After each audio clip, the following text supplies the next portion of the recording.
15 વર્ષ બાદ સારા વર્તન બદલ સરકારનો નિર્ણય, જિલ્લા જેલ બહાર પરિવારને મળતા ભાવુક દ્રશ્ય। સ્વતંત્રતા દિન પૂર્વે અમરેલી જિલ્લા જેલના 5 આજીવન કેદીઓને મુક્તિ મળી છે।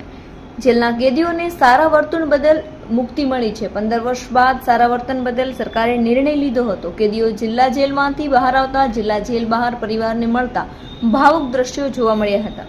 ધારાસભ્ય જેવી કાકડિયા એબી કેબિનેટ સભ્ય હોવાથી બેઠકમાં આ નિર્ણય લેવાયો હતો। આજીવન કેદની સજા ભોગવતા 5 કેદીને જેલ મુક્ત કરવામાં આવ્યા છે। આજીવન જેલની સજા કાપતા 5 કેદીને મુક્ત કરવામાં આવ્યા છે।